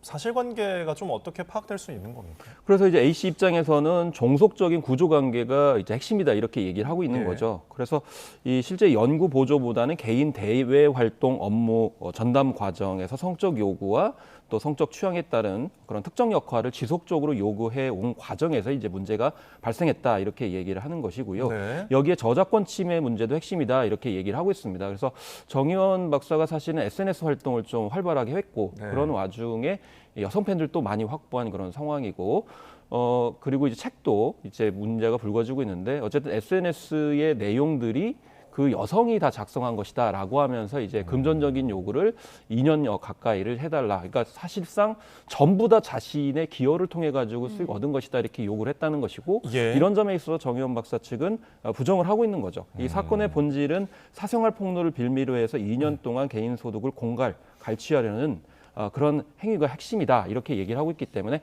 각자 입장이 결이 좀 다르다 이렇게 일단 볼 수가 있겠습니다. 네, 양측 예. 입장을 좀 정리를 해주셨어요. 정 박사가 성적 요구를 했다는 게 그 여성 직원의 주장인 거고 정 박사는 아니다, 여성 직원이 나를 스토킹했다 이런 입장인 건데 이 정 박사는 이제 결혼을 한 상태였고요. 네.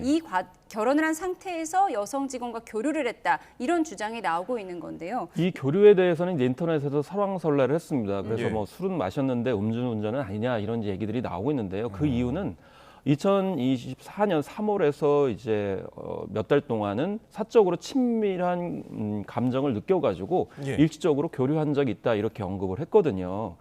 그런데 여기서 이제 논란이 되는 것이 예. 바로 친밀감을 느껴서 일시적으로 교류한 적이 있다라는 워딩 때문이고 네. 그 뒤에 이어서 A 씨가 수시로 애정을 나타냈고 동석한 차량에서 운전을 하는 와중에 일방적인 신체 접촉을 먼저 해왔다는 부분을 강조했어요. 그리고 본인이 예약한 숙박업소에 데려가서 마사지를 해주겠다면서 여러 차례 신체 접촉을 시도했다. 그렇지만 육체적인 관계는 없다 이렇게 얘기하고 있는데 이제 법조계에서는 이런 정도만 돼도 이 배우자의 관점에서 봤을 때는 불륜이다 이렇게 얘기를 하고 있기 때문에 예. 그런 점에서 이 교류에 대한 그런 개념 정의 이것을 두고 법적으로 다툼이 있을 것으로 예상이 되고 있습니다. 예.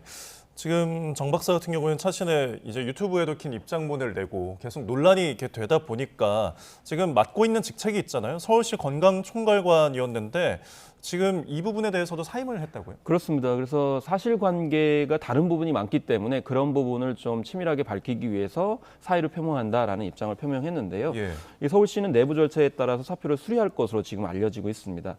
이 서울시 건강총괄관은 이 서울시가 이 건강 중심의 시정을 펼치기 위해서 도입한 직책이라고 볼 수가 있겠는데요. 지난 8월에 임명을 했고요. 임기가 2년 정도 있기 때문에 2027년까지 이제 예정대로라면 근무를 해야 되는데 그 문제 도중에 하차한 것이라고 볼 수가 있겠습니다. 주로 서울시의 건강 정책 자문 역할을 해왔던 것인데 이 부분에 있어서 사임을 했다라고 최근에 밝혔습니다. 예, 사실 저속 노화라는 것이 요즘 사회적 이슈가 되는 부분이고 이 법적 공방 결론 나기까지는 좀 오래 걸릴 것 같은데 그렇죠. 지금 광고를 맡고 있던 부분에서도 광고주가 손절하고 있다고요. 그렇습니다. 아무래도 저속 노화가 이제 건강에 관련된 부분이기 예. 때문에 식품업체와 많이 이제 협업을 했는데 그래서 예. 알려진 바로는 한 10여 개인 것으로 이제 부각이 되고 있습니다.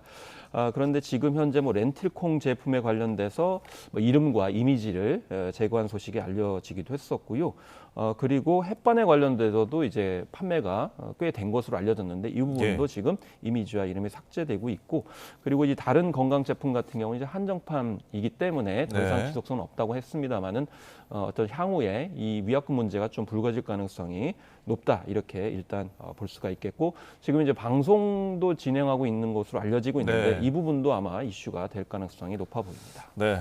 두 양측의 주장이 워낙 첨예해서 사실이 어떻게 밝혀지는지 좀 지켜보도록 하겠습니다. 주제를 바꿔서 이번엔 좀 매우 이 결혼식이 주말 동안에 이목을 집중받았습니다. 배우 김우빈 씨와 신민아 씨가 결혼을 했는데 지금 저희가 이제 뒤에 백에서도 나오고 있지만 굉장히 아름다운 커플의 결혼식이 열렸어요. 네, 그렇습니다. 너무 지금 안 좋은 소식들이 있는데도 불구하고 연예계에서 좋은 소식을 전해왔죠. 그래서 지난주 토요일에 이 대형 호텔에서 결혼식을 했습니다. 근데 비공개 결혼식이었습니다. 그렇기 예. 때문에 양가 이제 가족 그리고 친인척 그리고 아주 가까운 지인들만 모시고 이제 결혼했다라는 것이고요. 그리고 예식장 사진을 좀 공유를 해가지고 지금 보시는 그런 네. 사진을 공개했습니다. 너무 아름답죠. 그렇습니다. 그래서 눈꽃 장식이 이제 부각이 되는 겨울철에 참 잘 어울리는 드레스를 신민아 씨가 입고 있는 그런 상황인데요. 그리고 결혼식 후에는 본인들이 썼던 메뉴판, 답례품에 또 이제 들어갔던 감사 카드 이런 것이 공개가 됐습니다. 그래서 어쨌든 세심함이 느껴지는 그런 웨딩 사진들. 저 부분이 이제 사전에 웨딩 사진인데 이때 눈이 좀 쌓인 곳에서 이렇게 사진을 촬영을 해가지고 네. 저런 분위기가 자연스럽게 났다는 것이고요. 그래서 대표적으로 이제 연예계에 올해 10년 동안 사귀었던 열애 커플로 이름이 높습니다. 네, 신민아 씨 40이 넘은 나이에도 너무 아름다운 이 모습도 부러운데 심지어 신랑이 5살 연하라고요? 네, 그렇습니다. 그래서 이 신민아 씨는 84년생이고요. 김우빈 씨는 89년생입니다. 그래서 5살 차이가 나고요. 2014년에 의류 브랜드를 같이 이제 촬영할 때 먼저 미나 누나라고 하면서 부르면서 네. 적극적으로 의사표현을 했다고 하고요. 그해 5월부터 만남이 시작됐고 7월에 이제 열애가 본격적으로 공개됐습니다. 그래서 이제 대개 연예인들은 좀 뒤에서 이렇게 은밀하게 연애를 하는데 예. 이 커플은 그러지가 않았습니다. 뭐 해외를 막론하고 영화관에서 데이트를 공개적으로 했었고요. 그리고 서로의 작품 시사회에 참여해주기도 했었고, 맞아요. 그리고 인터뷰에서도 당당하게 자신의 이제 연인이 누군인가를 밝혀줘서 네. 상당히 모범적인 그런 공개적인 커플로서 이제 결혼까지 꼴이 난 사례가 되겠습니다. 네, 서로에 대한 확신과 신뢰가 굉장히 두터운 면을 좀 엿볼 수 있었던 것 같은데 이들에게도 좀 시련이 있었잖아요. 김우빈 씨 암투병이 있었죠. 깜짝 놀랐었죠. 왜냐하면 27살 만 나이에 김우빈 씨가 비인도암이라고 하는 좀 희귀암에 걸려서 고생을 했었는데 그때 당시에 좀 충격적인 그 진단을 받았어요. 예. 짧으면 6개월밖에 못 산다라는 그런 선고를 받았었는데 신민아 씨가 그 옆을 지키면서 간병을 했던 것이 많이 알려졌습니다. 그래서 2년 반의 집중 치료를 받았고 2019년에 완치 판정을 받았습니다. 네. 그리고 2022년에 우리들의 블루스에 같이 또 출연을 했는데 근데 이제 같은 커플 라인은 아니었어요. 그래서 노희경 작가가 물어봤다고 합니다. 같이 출연하는데 서로의 사랑은 아니고 다른 그랬죠. 사랑이다. 예. 이렇게 이제 했습니다. 그래서 김우빈 씨 같은 경우는 한지민 씨하고 커플이었고 또 신민아 씨 같은 이병헌 씨하고 커플이었는데 네. 그럼에도 불구하고 우리들 블루스가 잘 돼가지고 또 이렇게 질병을 이기고 성공적으로 같이 데뷔하는 작품으로 또 화제가 많이 됐었습니다. 네, 정말 힘든 투병 생활도 함께 해준 신민아 씨. 결국 이렇게 결혼에 꼴이냈는데 결혼식의 면면은 어땠습니까? 일단 사회자를 봐야 되는데 이제 이광수 씨가 사회를 봤습니다. 네. 이제 평소에 절친이기 때문에 이제 김우빈 씨나 신민아 씨가 가장 절친이 누구냐라는 것을 보여주었고요. 사실 이광수 씨가 좀 약간 코믹하잖아요. 네. 그래서 그렇습니다. 분위기를 좀 연상할 수가 있고요. 그리고 축가 같은 경우에도 카더가든이 이제 노래를 불렀는데 올해 참 많이 불렀던 카더가든입니다. 네. 그래서 드라마 갯마을 차차차의 이제 주제곡을 불렀는데 사실 이 곡은 엑소의 도경수 씨가 부르려고 했는데 일정이 좀 안 맞아가지고 참여를 못해서 좀 아쉬움이 있었다고 하고요. 네. 또 찐 지인으로는 BTS의 뷰 그리고 엄정화 씨, 김태리 씨, 공효진 씨 등이 참여를 해서 그 선택된 소수가 누구냐 라고 했을 때 이 사람들, 이 스타들의 이름이 언급돼서 화제를 불러오기도 이렇게 했습니다. 네. 그리고 요즘 결혼식장 가면 주례 없는 결혼식을 좀 많이 하던데 이번에 법륜 스님이 주례를 봐주셨다고 해요. 좀 인연이 있는 건가요? 사실 이제 스몰 웨딩 방식을 좀 접목을 한 거거든요. 왜냐하면 소수의 이제 하객들만 이렇게 초청을 한 건데 네. 법륜 스님이 이제 사실 불교계에 계신 분인데 예. 주례사를 했습니다. 그 이유는 아무래도 이제 암투병과 관련이 있는데요. 암투병 당시에 법륜 스님의 아마 말씀들이 큰 힘이 됐던 모양이에요. 그래서 그 뒤에도 불교 행사에 좀 참석을 많이 했는데 두 사람이 같이 참석을 했습니다. 그래서 뭐 법륜 스님이 여는 모임에도 나가기도 했고 그래서 네. 아마 큰 힘이 됐고 그런데 그게 반드시 질병 치료뿐만이 아니고 어떤 살아가는 데 있어서 그런 도움이 많이 됐기 때문에 아무래도 주례 선생님으로 모신 게 아닌가 이렇게 생각해 볼 수도 있겠습니다. 네, 지금 저희가 계속해서 사진을 보내드리고 있는데 봐도 흐뭇해지는 선남 선녀 커플인데 마음도 너무나 예쁘잖아요. 네. 결혼하면서 3억 원을 기부했다고요? 그렇습니다. 그래서 뭐 3억 원에 관련돼 가지고 여러 가지 또 스포트라이트를 받았는데 그럼 이번만 한 거냐? 아닙니다. 그래서 신민아 씨 같은 경우도 그동안 오래전부터 한 어려운 계층 위해서 또 어린이 청소년들을 위해서 기부를 많이 했는데 네. 한 40여 원 정도를 해왔고요. 김우빈 씨 같은 경우 그동안 또 10억 원 이상을 또 해왔기 때문에 두 네. 사람의 기부액만 합쳐도 50억 원이 넘는다고 합니다. 그리고 예. 매년 1월 1일에 이 소외계층을 위해서 1억 원씩을 또 기부를 해왔기 때문에 어느 날 갑자기 이루어진 게 아니고 아주 오래전부터 특히 뭐 2010년부터 저소득층 암 겪고 있는 어린이들을 위해서 기부를 해왔다고 예. 하니까 그래서 마음도 일찍부터 서로 아름다웠기 때문에 예. 이렇게 커플이 되고 또 결혼까지 하면서 부부가 되지 않았나 이렇게 생각이 들고 앞으로 좋은 작품 활동 그리고 선행도 더 예. 많이 할 것 같습니다. 예, 연말이 다가오면서 선한 영향력을 느낄 수 있는 소식까지 짚어봤습니다. 지금까지 김원식 문화평론가였습니다. 고맙습니다. 고맙습니다. 감사합니다.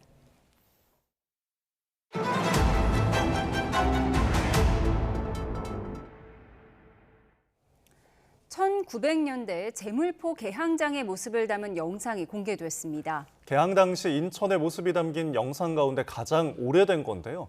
120년 전 조선인들의 모습이 생생하게 담겼습니다. 김승환 기자입니다.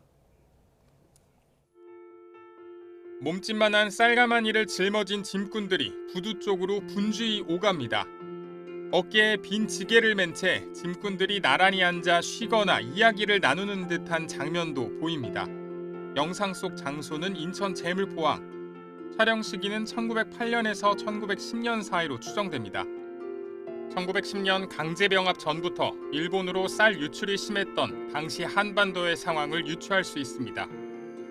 문헌에서만 확인되던 제물포항 주변 임시 세관청사를 지는 모습도 담겼습니다.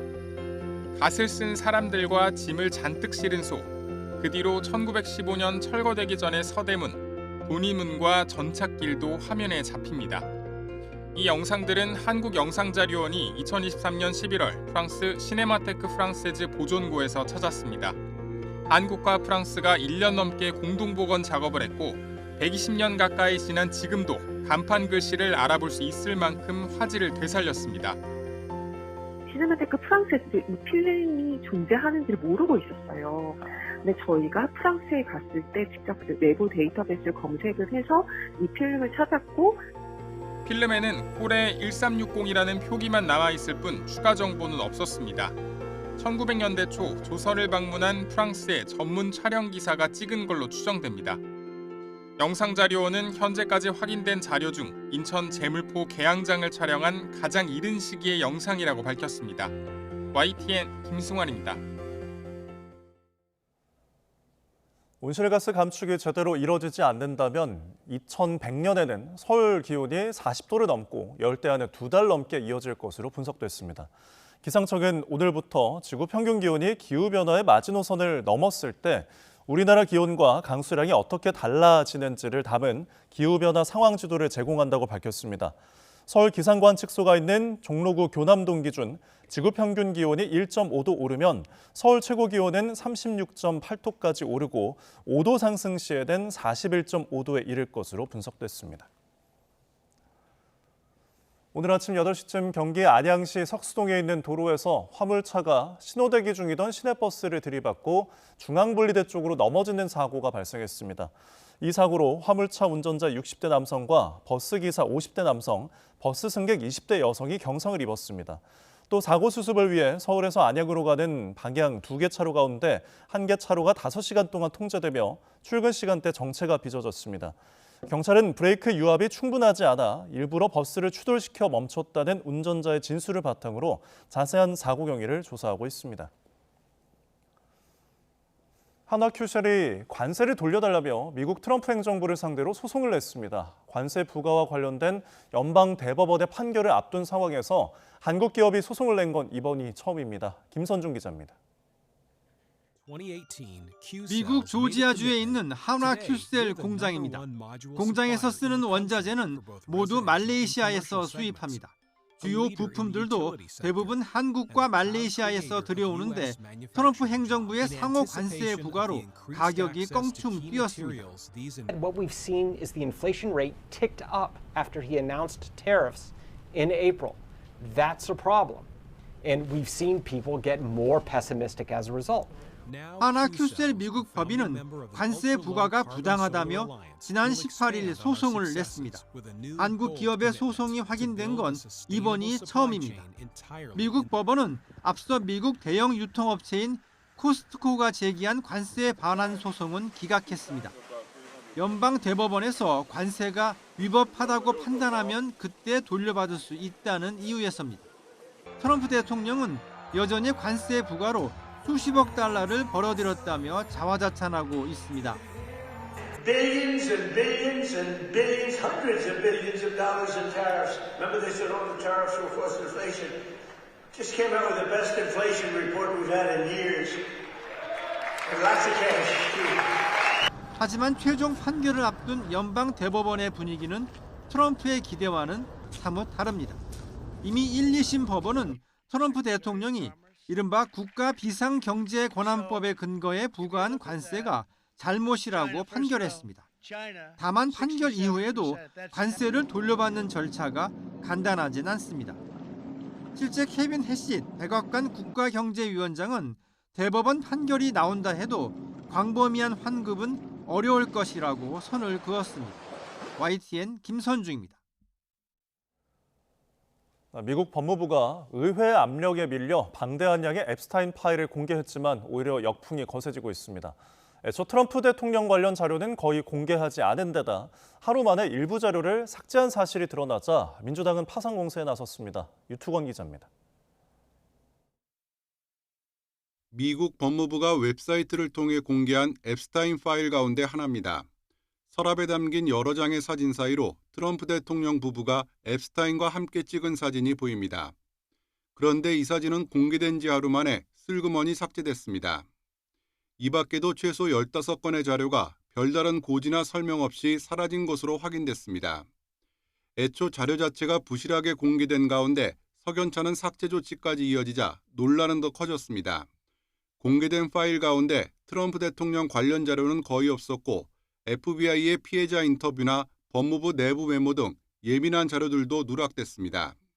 Only releasing those and not releasing anything that makes Trump look bad at all is an attempt to distract the narrative, to move the narrative away from Trump to all of these other folks. 법무부는 뒤늦게 피해자 보호 차원에서 일부 자료를 삭제했다고 밝히고 적절한 조사를 거쳐 다시 게재할 예정이라고 해명했습니다. 또 나머지 자료는 순차적으로 모두 공개하겠다고 거듭 약속했습니다. 하지만 민주당은 법무부 인사들에 대한 탄핵까지 거론하며 즉각적인 공개를 요구하고 있습니다. Justice Department official who has obstructed justice could face prosecution in this administration or a future administration. 여기에 공화당 일부 의원들도 민주당의 보조를 맞추고 나서면서 트럼프 대통령은 더욱 깊은 수렁으로 빠져드는 모양새입니다. YTN 유튜버입니다. 타이완 도심에서 발생한 흉기 난동 사건 범인의 마지막 행정이 담긴 CCTV 영상이 공개됐습니다.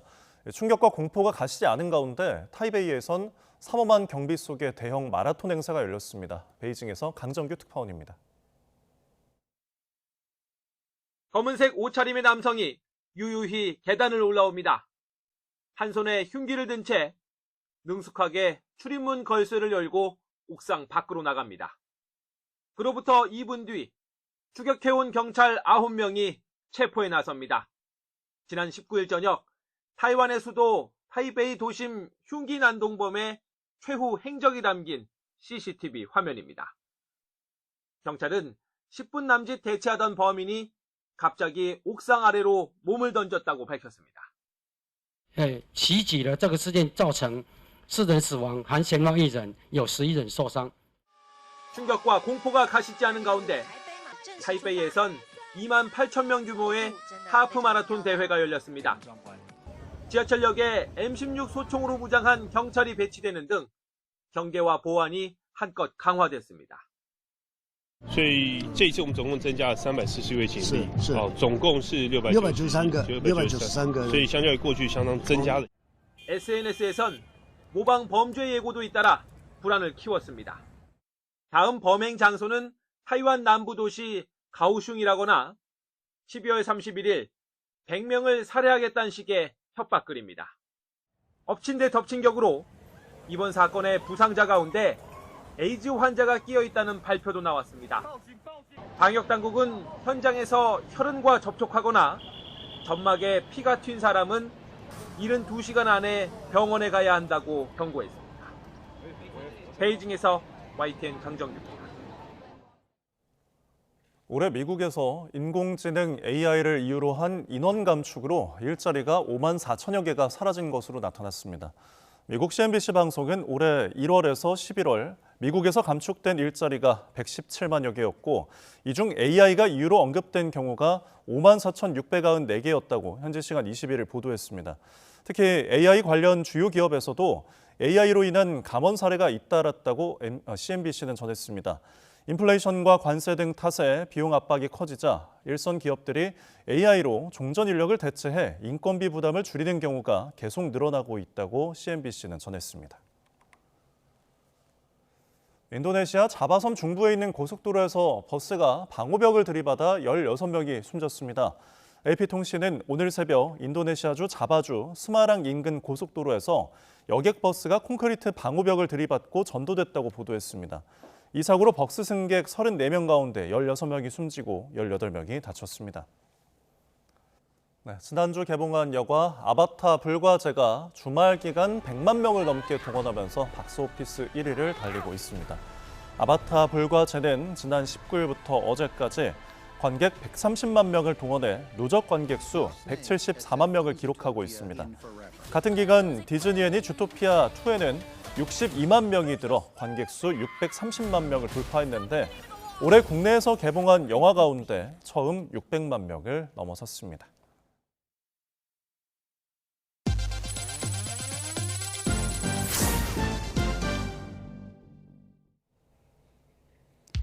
현대차가 도요타 가주레이싱 월드랠리팀의 2025 월드랠리 챔피언십 WRC 3관왕 달성을 축하하는 광고를 한국과 일본 주요 매체에 게재했습니다.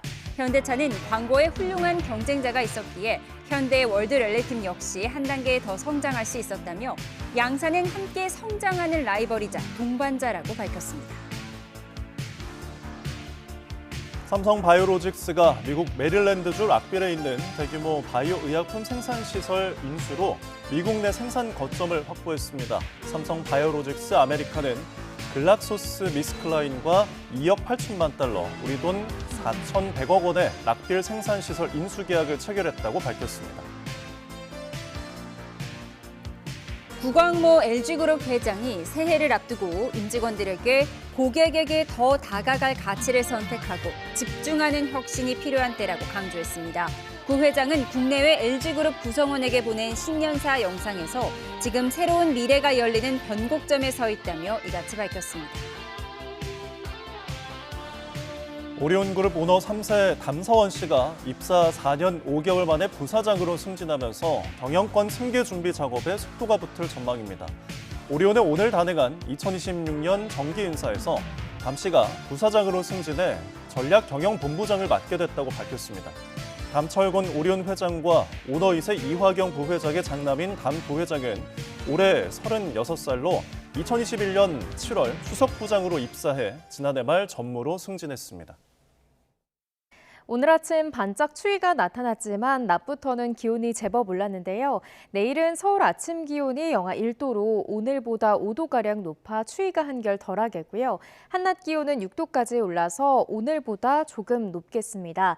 다만 내일은 오후부터 전국 대부분 지역에 비가 내립니다. 비는 오후에 중서부 지방에서 시작해 점차 그 밖에 전국으로 확대하겠는데요. 비의 양은 대부분 5에서 20mm가 되겠고 기온이 낮은 강원 중북부와 경기 북동부에도 1에서 5cm의 눈이 내려 쌓이겠습니다.